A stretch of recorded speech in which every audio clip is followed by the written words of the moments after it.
Detective Mehul, episode number 26, जंगल में हुआ रहस्यमयी मर्डर। मेहुल गांवों की सैर कर रहा था और पास ही एक गांव का जमींदार शिकार के लिए जंगल में गया था, लेकिन काफी रात तक वो वापस नहीं लौटे तो उनके छोटे भाई को चिंता होने लगी थी। रात भर इंतजार करने के बाद सुबह होते ही सुल्तानपुर के जमींदार का छोटा भाई अपने आदमियों के साथ जंगल में पहुंच जाता है और जंगल में अपने बड़े भाई को ढूंढने लगता है।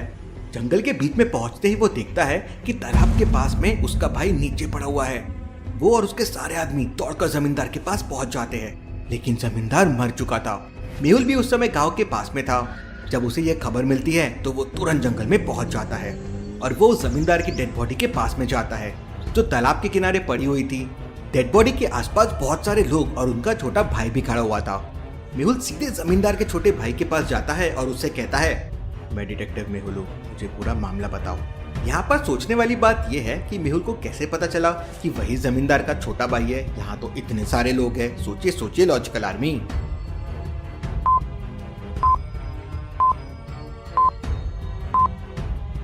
आसपास खड़े सारे लोगों को ध्यान से देखिए, उन्होंने गांव वाले कपड़े पहन रखे हैं, लेकिन एक आदमी जिसने सफारी सूट पहन रखा है वही जमींदार का भाई हो सकता है। मेहुल के पूछने पे वो बताता है कि बड़े भैया दोपहर को बंदूक और तलवार लेके शिकार के लिए निकले थे, लेकिन रात तक घर नहीं आए और जब सुबह आकर मैंने यहाँ देखा तो वो पड़े हुए थे। लगता है किसी जानवर ने भैया को मार दिया होगा। हो सकता है, क्योंकि मैंने सुना है इस जंगल में बहुत ही खूंखार जानवर रहते हैं।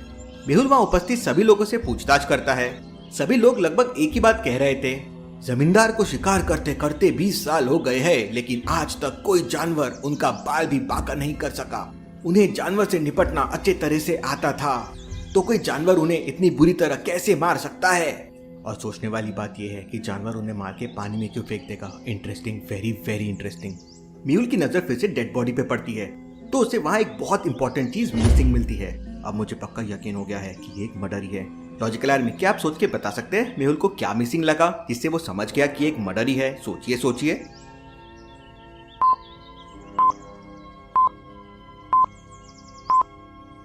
जमींदार के छोटे भाई ने मेहुल को कहा था कि जमींदार जब घर से शिकार के लिए निकला था तो उसके पास बंदूक और तलवार थी, लेकिन यहाँ पे ना तो बंदूक है ना तलवार है।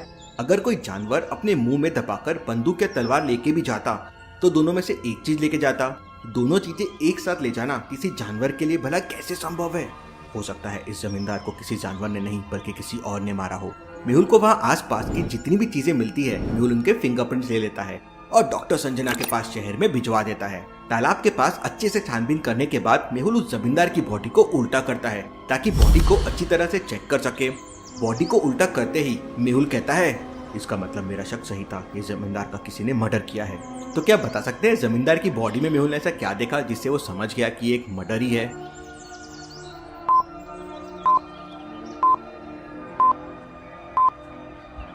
ध्यान से देखिए, जमींदार की बॉडी मतलब पीठ पर एक गोली लगी हुई है।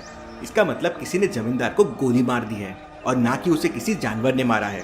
गोली इसकी बॉडी को आर पार नहीं हुई, इसका मतलब गोली काफी दूर से मारी गई होगी। हो सकता है जब ये जमींदार तालाब के किनारे पानी पीने आया हो किसी ने पीछे से उसे गोली मार दी, पर ऐसा किसने किया होगा और क्यों किया होगा? मेहुल वह आसपास जंगल में छानबीन कर रहा होता है कि तभी उसके पास एक और कॉल आता है कि पास ही में एक और गाँव में एक जमींदार की मौत हो गई है। मेहुल तुरंत वहाँ पहुँच जाता है। उस जमींदार की मौत भी जंगल में शिकार करने के दौरान हुई थी। मेहुल गांव में उस जमींदार के घर पहुंच जाता है। मेहुल वहां पहुंचकर एक आदमी से कहता है, मुझे कॉल पर बताया गया था कि एक जमींदार की मौत जंगल में शिकार के दौरान हुई है, फिर उसकी लाश घर पे कैसे आ गई? तब वो गांव वाला आदमी कहता है, सर जमींदार की मौत काफी देर पहले हुई थी और उनके परिवार वाले उनकी डेड बॉडी को वहाँ से उठाकर घर ले आए। मेहुल उस डेड बॉडी के पास जाता है और ध्यान से देखता है, इस जमींदार का भी मर्डर हुआ है। क्यों लॉजिकल आर्मी, मेहुल को ऐसा क्यों लगा कि इस जमींदार का भी मर्डर हुआ है? सोचिए सोचिए।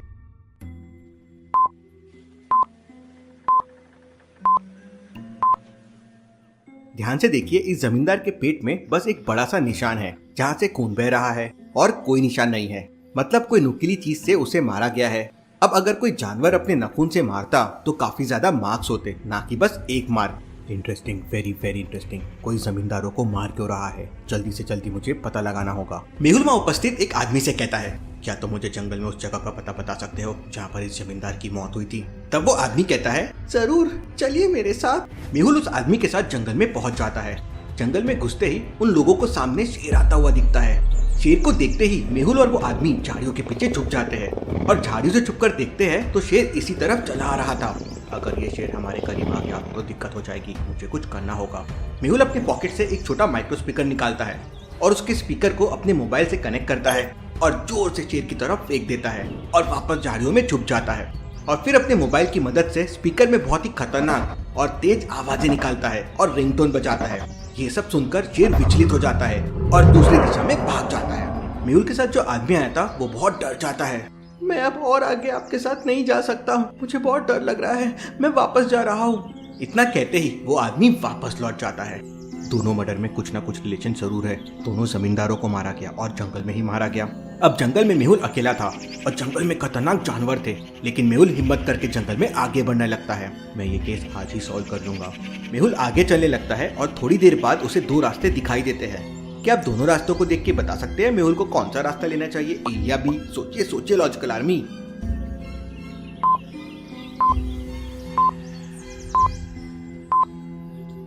मेहुल दूसरे वाले रास्ते पर जाएगा क्योंकि वह जमींदार जंगल में शिकार करने के लिए गया था।